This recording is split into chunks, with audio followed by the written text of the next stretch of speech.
Hello, world religion students, and welcome to a presentation on Islam. I will say this at the end of this presentation. I may, if I remember, be going over some quiz questions for you. I think that the times that we're in mean that quizzes are taking on much less of an importance for me, and it's more about maintaining the community and helping you guys get your work done so that we can finish strong for the course. That to me is the most important thing in this course, having as much community as we possibly can to finish strong and to learn something from the course. So this presentation on Islam, I'm really excited to give. I had an optional Zoom meeting with some of you tonight, and I learned a lot from those conversations. I think it's great that we are co-learners in this quest to study and learn about world religions. And this gets to Islam, the youngest of the three major Western monotheisms. And without further ado, I'm going to go ahead and get started. Here we go. So, this is a verse from the Quran. Say, O people of the book, come to common terms as between us and you, that we worship none but Allah, that we associate no partners with him, that we erect not from among ourselves lords and patrons other than Allah. This is the Quran 3, Surah 364. So what we have here is a verse essentially making the fundamental point about Islam, which is that Islam is all about monotheism. Islam, like Judaism, is very strictly monotheistic. This is going to be very important in the career of Muhammad and how things are going to shake out for him in Mecca and move to Medina, the Hijrah. And by the way, I apologize for any mispronunciations that I have. I've studied a lot of languages. Arabic is not one of them. If I had a chance to go back and study, I definitely would do Hebrew and Arabic, because those most directly relate to the other languages that I know. So there we have it. Islam is fundamentally monotheistic. So monotheism, one God, that is the religion of Islam, very much like Judaism. And Islam, we're going to find, also is a religion related to Judaism in the sense that it also has a lot of commentary and legal scholars and law with respect to, how you act and how you do things. So, for example, we have kosher in Judaism, but we have halal in Islam with respect to slaughter of animals and what you can eat and what you cannot eat, what is ritually clean and what is ritually impure. So, let's talk about some basic terms. So, Allah, a lot of people think, well, Muslims worship Allah, that's not God. Well, Allah is the Arabic word for God. So, basically, it's just God. So the Latin word is Deus, the Greek word is Theos, the German word is Gott, the English word is God. And linguistically, as a Semitic language, is perhaps related to the Hebrew word El, which means God. We get the term Elohim from this. So Allah is the Arabic word for God. A caliph. A caliph is a secular and religious ruler, so we're talking about the mixing of politics and religion. And the caliph, and especially the first four rightly guided caliphs, as they're known, were the successors of Muhammad in leading the spread of Islam as a religious faith, but also building a political community. So a caliph. Now, this is going to mean different things for different variants of Islam. For example, there's Sunni Muslims and Shia. And we're going to talk a little bit about that, some of the basic differences between them with respect to organization and who they see as the true successor of Muhammad. The Quran, which means recitation, is the Islamic sacred text. It is believed to have been dictated to Muhammad by the angel Gabriel, or Jibril in Arabic. Hadith. A hadith means news or story. It is the collections of sayings from Prophet Muhammad gathered by later believers and interpretation of what he said. Okay? And Sunni and Shia Muslims differ over the importance of certain hadith, certain sayings. And this was a really interesting thing that I found, is that some of them will say, well, this one matters more here, and the others will say, no, we don't hold to that. So it gets to some of the differences of interpretation. And of course, that's what happens in human communities. You have this happen in Judaism, happens in Christianity, happens in Buddhism, happens in Hinduism. You get people interpreting the words of a religious founder or scholar or someone very high up in the religion in different ways, which leads to different interpretations, different sects or schisms within the religion. Sunnah is practice, so a collection of social and legal practices within the Islamic community. And so, how are the Quran and Hadith put into practice? Sunni Muslims, for example, take their name from Sunnah, as they believe they are following the example of the living Quran, Muhammad. So they see Muhammad as the living Quran. This is the way we are supposed to live our lives, like Muhammad. And this is going to be really interesting when we talk about Sufi Islam. Within different, within Sunni and Shia Islam, you have this mystical stream of people who are trying to have a mystical connection with God and trying to follow the example of Muhammad, and often there's ascetic practices involved. So the idea of how are you going to put into practice living and following the example of Muhammad, the last of the prophets. More basic terms, Sharia, law of everyday life and practice in general, which is drawn from the Quran and to a lesser extent the Hadith. So how are we going to do this thing? How are we going to live our life as a religious community? What are the rules? How are we going to follow the rules? What does it mean to say that we can eat this and not that? Or live in this way and not that? How do we relate to our neighbors? How do we negotiate this world that we live in through the lens of our religious beliefs and our faith? So that's where Sharia comes in, and how people organize themselves and really put into practice their beliefs. Ummah, this is a very important word within Islam. It means community. This is the macro sort of global community of Muslims around the world. This is distinct from Shab, I believe, which refers to people of a particular geographic area or of a nation. So Ummah is the wider macro level Muslim community around the world. So Imam. So this has different meanings for different variants of Islam. So within Sunni Islam, this is simply the worship leader of a mosque.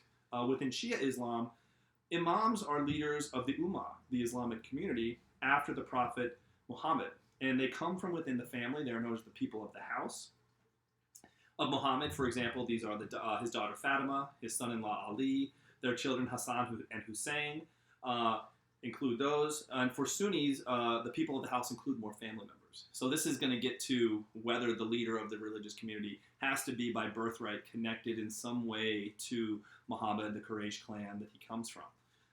All right, so Sufism, I talked about this. It's also known as Tasawwuf, a mystical tradition within Islam. They seek an interior connection to Allah, characterized by ascetic practices. They seek perfection of worship as exemplified by Muhammad. There is a movie that I often watch, and it's a movie I often watch when we do World Religions in live, called Monsieur Ibrahim. And it's a really great movie. It's about a Jewish boy and his connection to a Muslim Sufi man in France. And it's a really lovely, warm story that we often watch. I actually wasn't going to watch it this year because I was going to go back to Luther. I sort of switch off. But I do recommend that movie if you want to get to learn a little bit about Sufism. So what are some important dates? How are we going to set ourselves up chronologically? Well, I will say this. I am not going to make it past Genghis Khan. I'm not going to make it past there today. I may mention the Ottoman Turks in the 1450s taking Constantinople and basically destroying what's left of the Roman Empire, the Byzantine eastern half of the Roman Empire.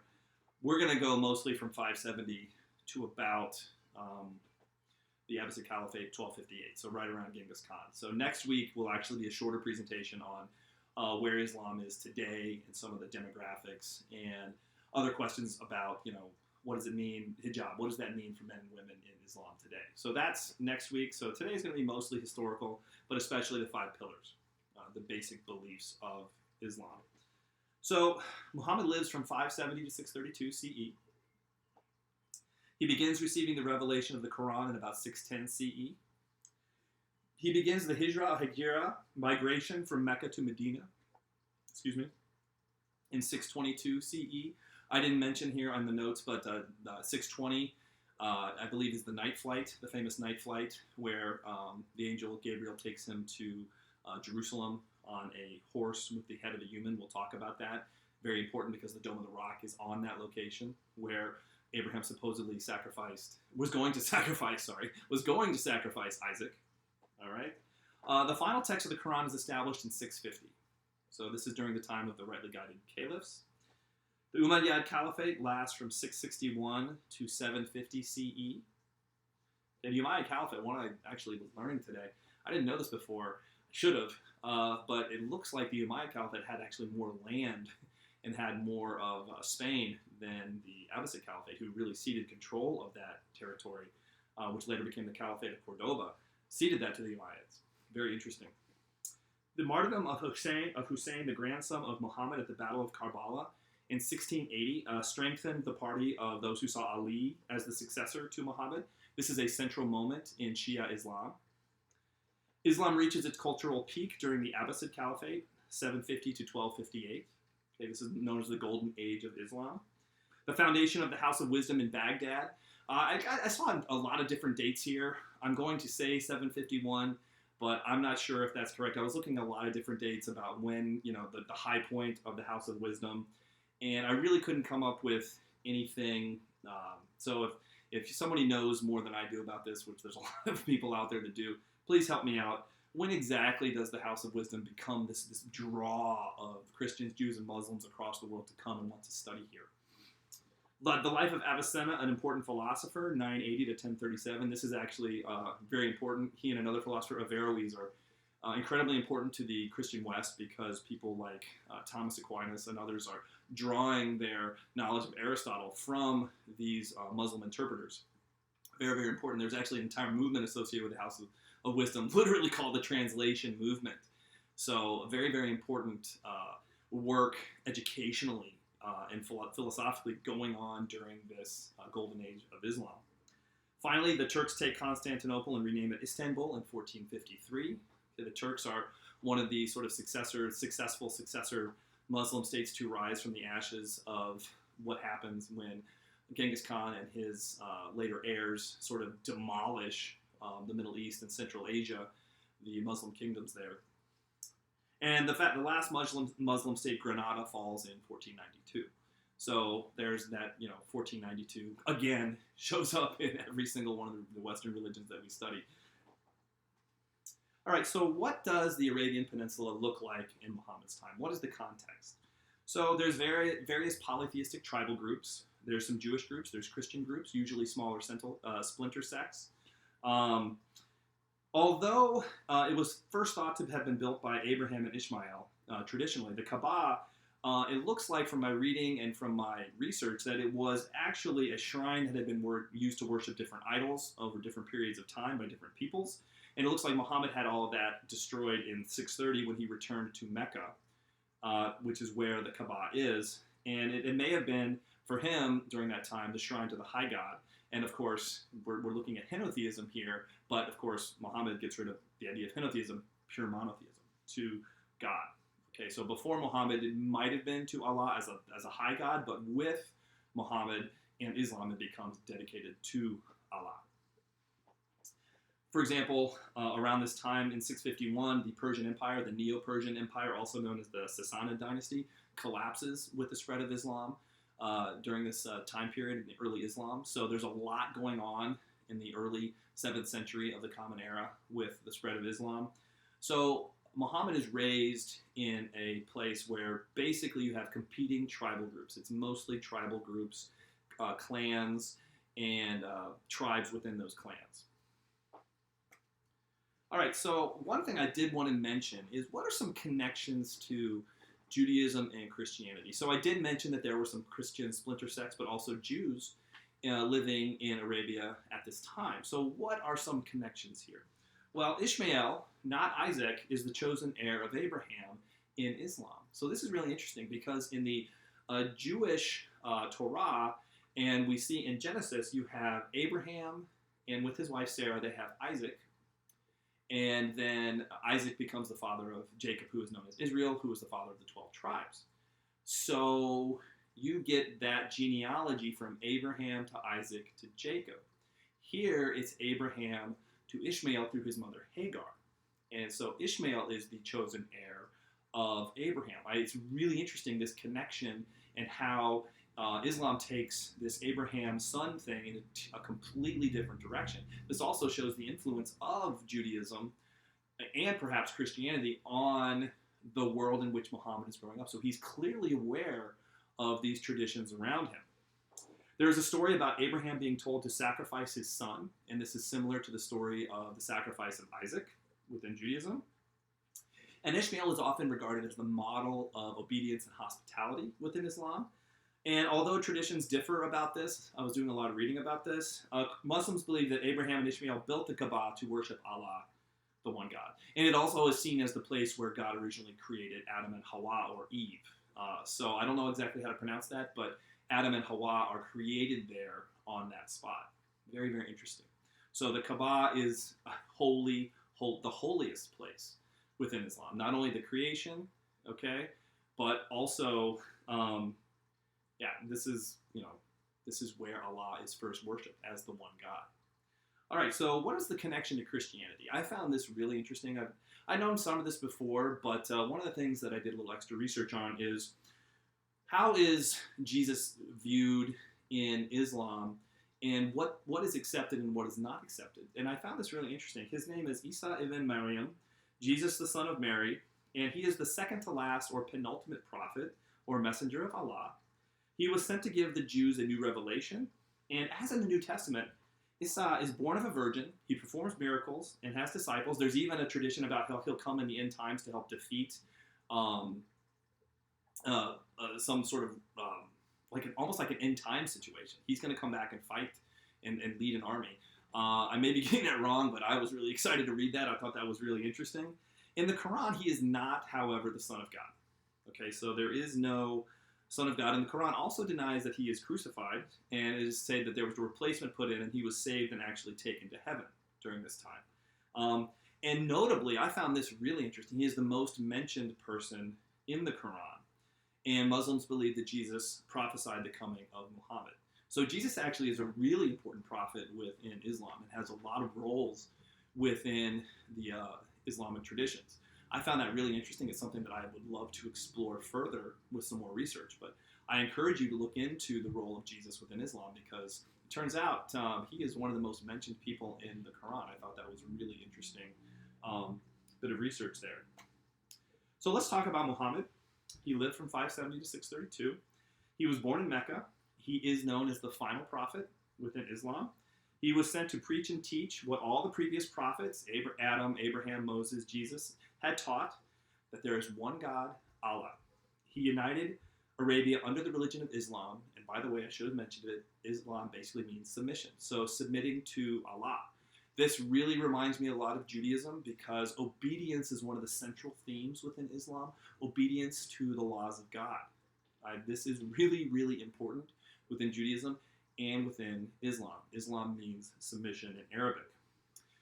Interesting facts about his life. He is born, his father dies before he is born. His mother dies when he's around 6 years old. He is an orphan. He is raised at first by his grandfather and later his uncle, Abu Talib. And he belonged to the Banu Hashim clan, which was part of the Quraysh tribe. Hopefully I'm pronouncing that correctly. His family's kind of middle class. They had fallen on some harder times. They had been a little bit more prominent before. But they're a well-known family in Mecca. You know, they're there. And safety and security in this culture had everything to do with your tribe. So your group of people, this reminds me a lot of the Roman Empire, where you have everything about your name connects you to a family and to a group of people, agains.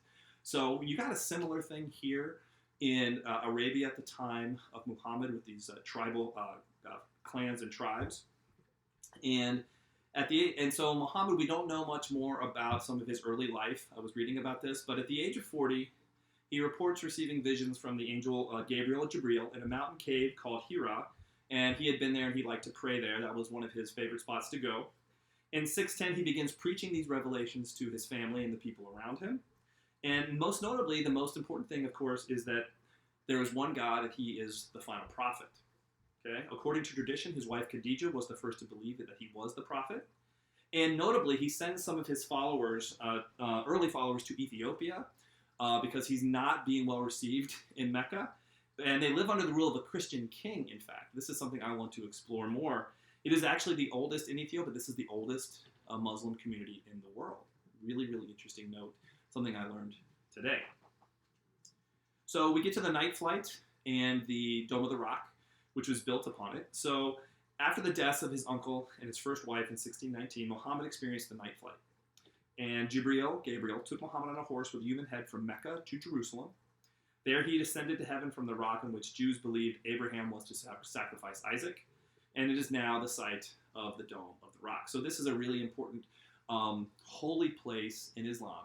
So if the Kaaba is the central holy place in Islam, you also have the Dome of the Rock. And as I've talked about with respect to Judaism and probably also Christianity, you literally have within the same area Western Wall, Wailing Wall, Dome of the Rock, Church of the Holy Sepulchre, literally all right there, very close to each other in Jerusalem. This is where all three Western major monotheisms sort of come together with holy places in Jerusalem. So, and this is the night flight for Muhammad and the Dome of the Rock. So his message is not well received in Mecca. He flees to Medina, in that time known as Yathrib. And in 622, that happens in 622, known as the Hegira or the Hijra. And this actually marks the beginning of the Islamic calendar. Okay? At the time, the dominant religion in Mecca was polytheism, and Muhammad was viewed as a threat. This reminds me a lot of someone like Jesus, who is viewed as a threat because he's preaching and teaching something that is different from what the people around him view as the correct way to live life and do things. And so Muhammad basically goes and takes his people with him, and they establish a community in Medina. He sets up a government of one community, or ummah, and there's actually Muslims and Jews both in this community. A lot of people think that, you know, this is just a very exclusive community. Actually, no, he's got a community of sort of outcasts and outsiders who are not a part of this majority tribal polytheistic stuff around them. And it's actually Muslims and Jews living together. And each of them has their own rights within their own traditions. And the fundamental truth here is that Muhammad wants to replace the tribal structure of the Arabian Peninsula with this new idea of a religious community, or ummah. So, and the revelation that he is the final prophet and that there is one God but Allah and he is the prophet, right? This is basically the understanding that people have obligations to each other beyond tribal connections. This is a universal faith. And of course, he wants to spread that faith. And that is actually one of the missionary impulses of Islam, to spread. So oftentimes we wonder, you know, was the spread of Islam just political conquest? Was it based on religion, politics? It's all of that all mixed together. You have so many important variables that go here, but one of them is this commitment to this idea of a universal faith that can unite a people instead of being divided by tribal allegiances. And that was one of the fundamental changes that Muhammad brought to the religion of the Arabian Peninsula. He returned to Mecca 8 years later in 630 successfully, and he united Arabia under Islam by the time of his death in 632. And a mere 18 years later, the Quran is compiled. So the Quran is actually compiled relatively quickly within the time of Muhammad's death. Very, very interesting there, because oftentimes you get a long distance and you don't know exactly how long, Within Christianity, we have something similar to this, a couple decades or more, but really interesting, 650, 18 years later, we finally get the Quran. And that is really, really important, because Islam is going to be very, like Judaism and Christianity, very much based on text and interpretation of that text to determine the laws of the community. So one of the things that I learned in doing more research on Islam is that there were a series of civil wars, in fact 5 of them, over the first few centuries of this sort of spread of Islam across the Arabian Peninsula, North Africa, and Turkey and Asia, what we traditionally consider Iraq, Iran, that part of the world, the Middle East. So early Muslims felt the obligation to spread the Ummah to the rest of the world. This faith had given them a universal perspective, and this actually really helps explain why Islam spread so quickly between 632 and 710 CE. But what happened after Muhammad's death? Well, there is what's known as the 4 rightly guided caliphs, okay, and they lead the community, but there's a lot of things that start to happen when there's disputes about who's going to be the true successor and whether it's going to be birthright or not. And that's what happens when it comes to Ali, his son-in-law and I believe cousin, because he actually doesn't become caliph until like 25 years afterward, and I believe he's only caliph for a few years, maybe close to a decade. Please fact check me on that one. But I have here on my slideshow the first fitna, where you have a region that has been taken under control by Ali, and then another one by Muawiyah. I'm sorry about the pronunciation, Muawiyah the first, and then another region under the control of Amir ibn al-As. So we've got, early on into the community, we have some disputes about leadership and who is going to lead this community moving forward into the future. And that gets to the difference between Sunni and Shia Muslims. So today, about roughly 85%, I read some statistics on 80%, 90%, 85%. So roughly 85% of the world's Muslim population is Sunni. They accepted Muawiyah as caliph of the Umayyad dynasty, 661 to 750, and they do not think that leadership comes from birthright. So this is one of the differences between Sunni and Shia. So Sunnis reject the idea that leadership comes from some sort of connection to Muhammad through blood. And about 10 to 15% of the world's population is Shia, and they are mostly in Iran, latter-day ancient world Persia. Shia Muslims believe that Ali ibn Abi Talib, the son-in-law and cousin of Muhammad, is the divinely ordained successor of Muhammad. He's known as one of the 14 infallibles. And in the largest branch of Shia Islam, known as Imamiyah, or Twelver Shiism, that is the position. He is the divinely ordained successor of Muhammad. The difference between these groups is largely political, as who would take over and lead the communities. There were 5 fitnas. Roughly, this term means strife, sedition, trials, tribulations, or civil wars during the Umayyad and early Abbasid period, as you had all sorts of struggles and concerns like this rapidly expanding empire. Like, you have an empire that builds itself so quickly. Of course, there's going to be issues and concerns about how this grand empire is being ruled. I mean, this was bigger than the Roman Empire. Like, this was a very large world empire. The Mediterranean basin plus most of Central Asia, and that in North Africa. I mean, there's a lot of territory there. So, not to mention Spain, Iberian Peninsula. All right. I did include a slide for you on the differences and similarities between Sunni and Shia Islams. I found a great slide on this. I noted my source there. You can read that at your leisure. So let's talk about the pillars of Islam. This is really important because these are the fundamental tenets of the faith. All right, so creed, profession of faith, the Shahada. There is no God but God. There is no God but Allah. And Muhammad is the messenger of God. Number 2 is prayer, salat, the 5 daily prayers facing toward Mecca. And then the third one is alms or zakat. And the fourth one is fasting during Ramadan or Psalm. And then the fifth one is pilgrimage to Mecca, Hajj, and a Haji has made the Hajj. So we're going to go into some detail on these pillars of Islam. These are the central beliefs within the religion, and they deserve a lot of attention here because these are fundamental to our understanding of Islam in a beginner class like ours. So, Shahada, there is no God but God, and Muhammad is the messenger of God. This pillar emphasizes the unity of God. It addresses the central element of Islam, which is the oneness and unity of God. In Islam, this is known as the Tawheed. It is the assertion that God is one and single. So there is only one single God, and this is the most important. This is the first of the 5 pillars.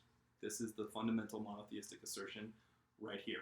And this makes a lot of sense once you put yourself in Muhammad's shoes and you think about all the polytheistic tribal religions around him. He's trying to unite the people around a new idea about how to believe themselves and understand themselves as a community under submission to Allah in this one religious faith.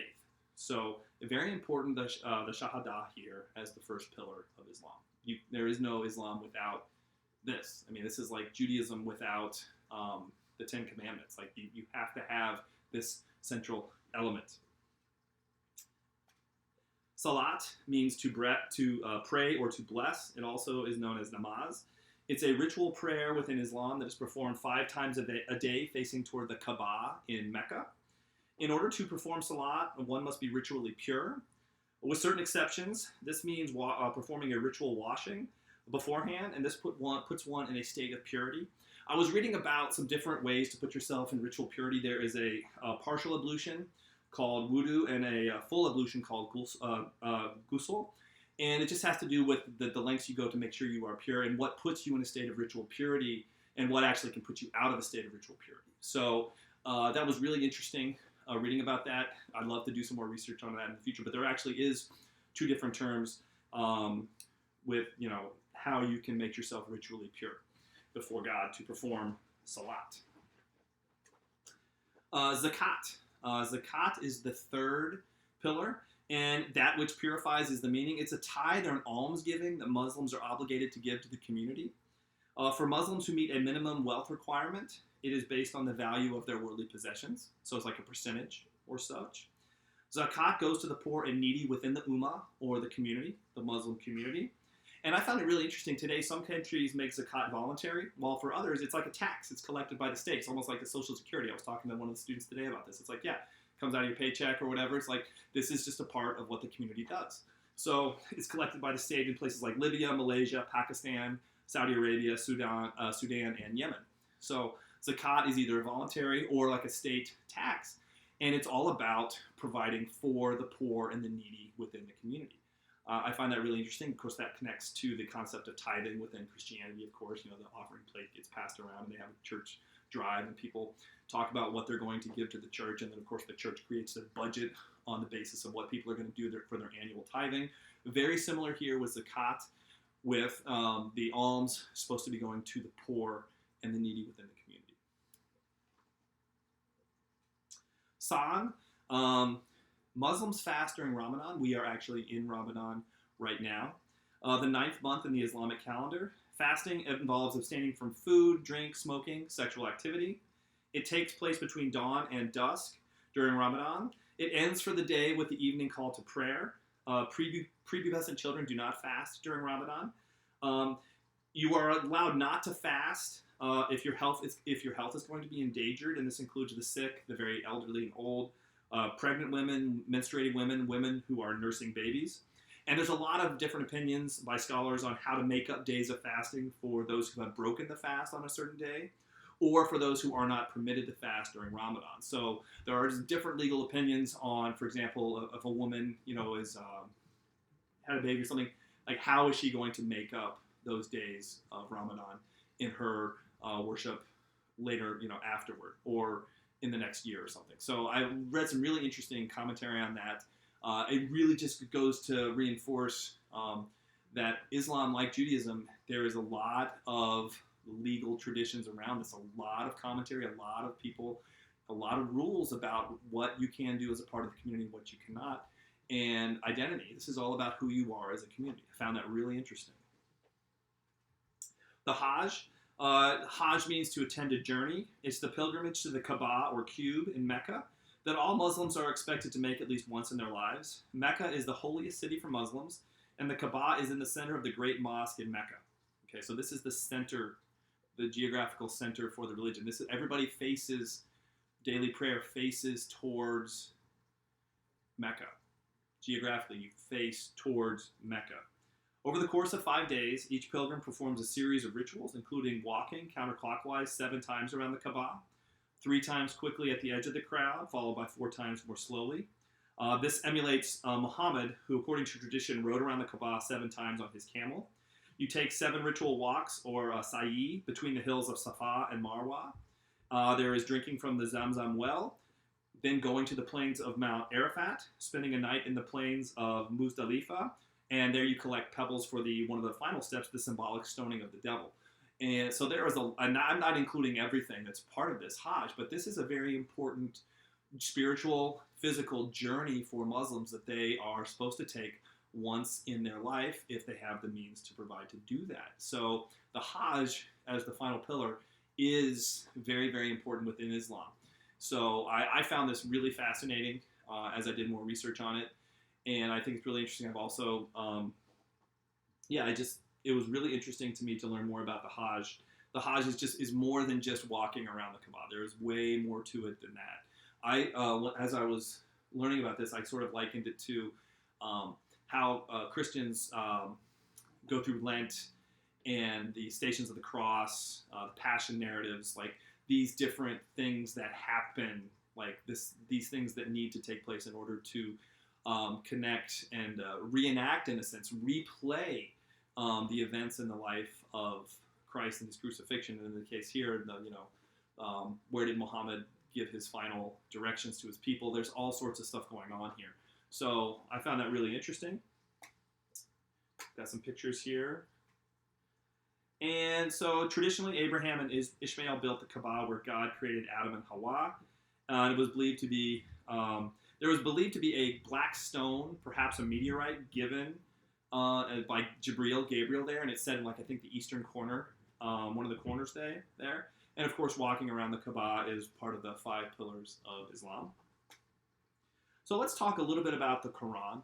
The Quran has 114 surahs, or chapters, or sayings. They're arranged from longest to shortest. And the Quran is about as long as the Christian New Testament. And the surahs are collections of Muhammad's teachings. And they are labeled by distinctive words that are found in each one. They are not in chronological/historical order. So don't go looking for a chronological or historical order in the Quran. And the Arabic in the Quran is considered the definitive form of Arabic. I liken this to how Martin Luther's translation of the Bible in German became the definitive form of written German in Germany.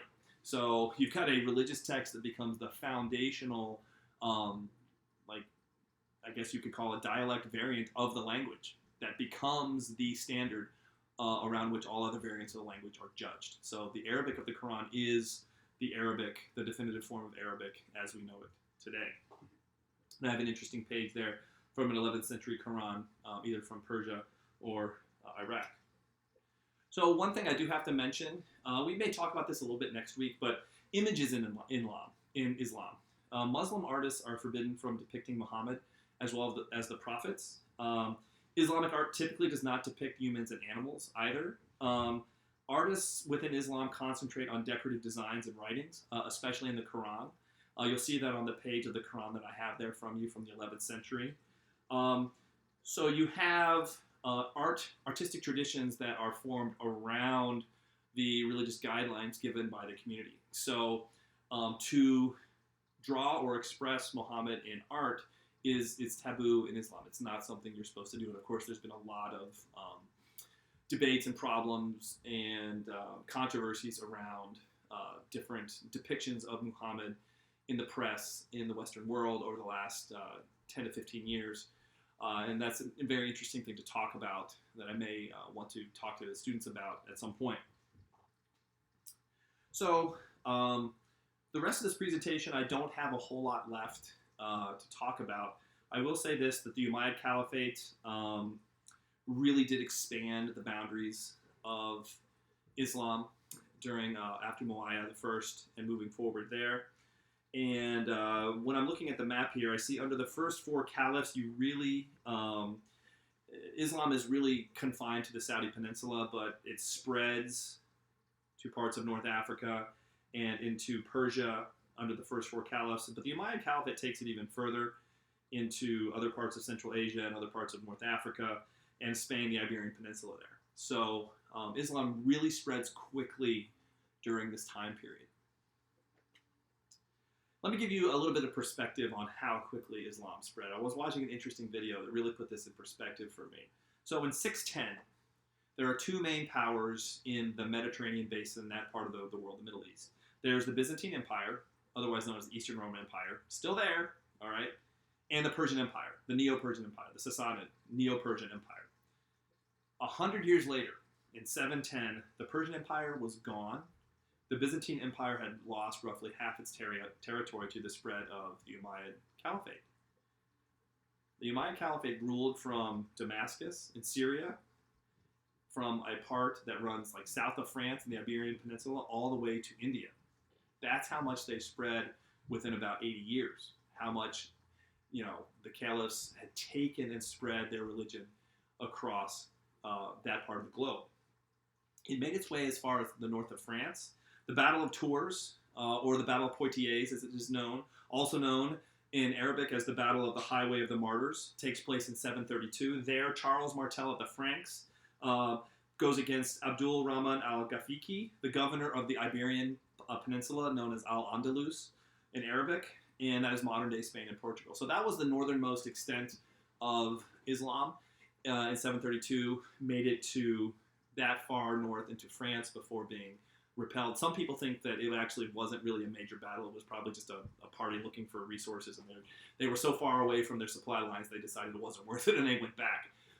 That's one interpretation. There's also, of course, the very Western interpretation is that the infidels, they were turned back, by brave Charles Martel, sort of that tradition as well.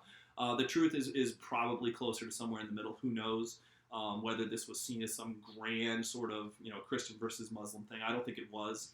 And in fact, later on in the 13th century, Dante Alighieri, he is unaware. He's a pretty well-educated man, but he believes that that Islam is actually a subsect, a heretical sect within Christianity. He doesn't know that much. So I really don't think it's a good idea to put later sort of Christian versus Islam labels that people are wont to do in today's politically charged atmosphere. I don't think it's a good idea to do that for the pre-modern world, especially because that context is so different, and what they're finding and thinking about is changed so much compared to what we have today. So I try not to think about it in those terms. But it's just an interesting historical point. Dante Alighieri believes that Islam is a splinter sect, a schismatic group of Christians. He is unaware. So this is in the 13th century. So there you have that. I want to talk a little bit about the Caliphate of Cordoba, which is sort of a successor state that is sort of under Umayyad,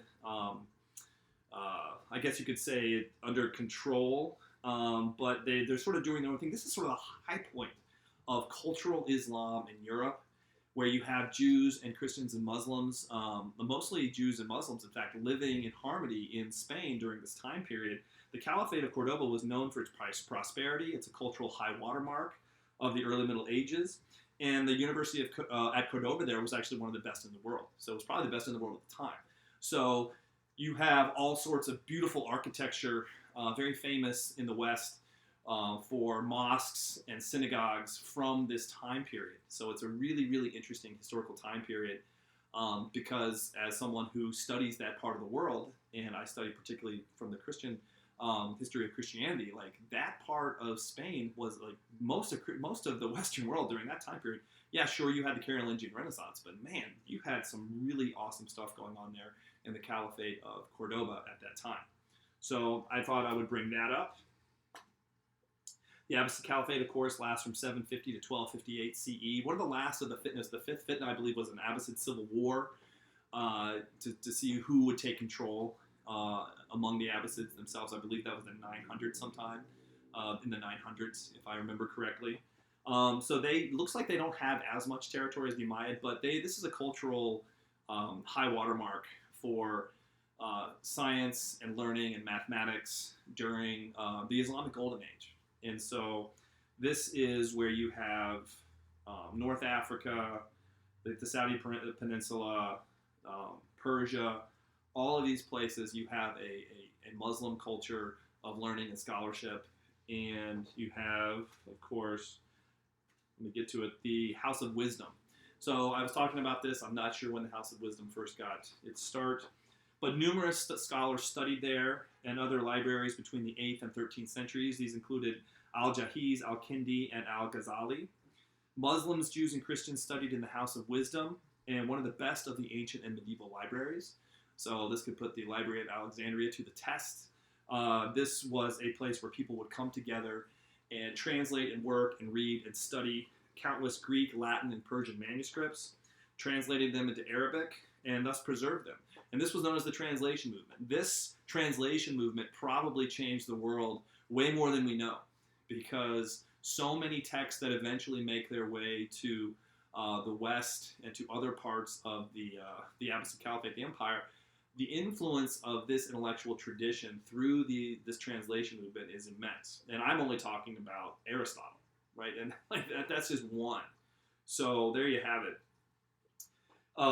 Unfortunately, the Mongols under Hulagu, the grandson of Genghis Khan, they besieged Baghdad in 1258, the siege of Baghdad, and countless books were thrown into the Tigris River. And a lot were rescued, but many were not. And there was actually, I was reading here, there's some sayings that, there were so many books thrown into the Tigris that the water was turning black from all the ink that was being taken away from the books that had been thrown into the Tigris River. So there you had the Siege of Baghdad, which sort of signaled the end of the Abbasid Caliphate. And finally, I get to the life and career of Temujin, otherwise known as Genghis Khan. And he lived from 1206, or I'm sorry, his reign is from 1206 to about 1227 CE, his death. And then, of course, his heirs and others, Ogadai, Manki, others, Hulagu, and of course Kublai.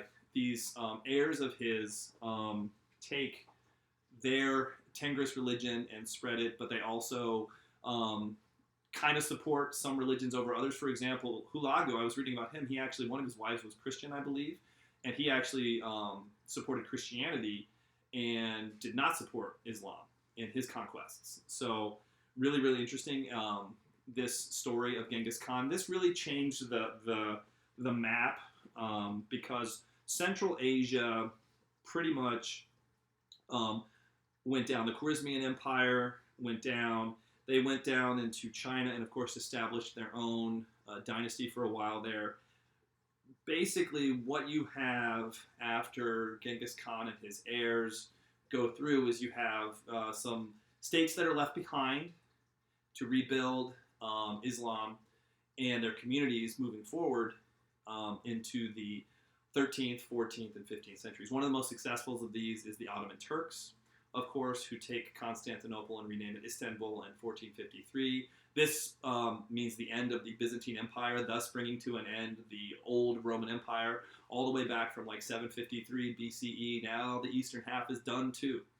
And they're taken out by the Ottoman Turks, who become one of the more successful successor states who arise out of the ashes of Genghis Khan's basically ravaging of the Islamic world.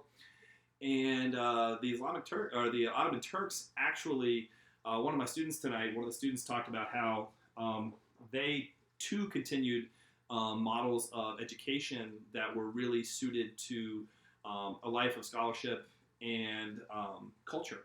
And I think he mentioned to me that they had a saying that you don't teach a bird to swim, just like you can't teach a fish to fly. So you have to meet the students where they are. I found that really interesting. Of course, as a Montessori teacher, that means a lot to me with respect to theories of education. So that's happening within the Ottoman Empire. And of course, Ottoman Empire lasts all the way up to the end of World War I. At that point, it's vastly different, way much more troubled. It actually is known as the sick man of Europe because it had sort of become part of that sphere of relationships at that point. And then, of course, it gives the end of the Ottoman Empire. Of course, we get the modern country of Turkey out of that. So that's about as far as I want to go tonight with Islam. We did cover some of the basics of the history. We did cover, of course, the very, very important career of Muhammad and the idea of the community ummah and replacing the tribal religions of the Saudi Peninsula, the quick spread of Islam, the distinctions between Sunni and Shia. We did not go very deep into that. I'm sorry about that, but maybe we'll do that more in discussion this week. And then, of course, we talked a little bit about some of the events in the Umayyad and the Abbasid Caliphate, some of the high points there. And so this will be the last really sort of long lecture. Next week's presentation is not going to be as long. It's going to be for the last week of course, and I know we're going to be really busy during that time. I do, however, have, if I can find it here. Oh, well, anyway. Oh, there I have it. I have some questions from the quiz. That's real quick.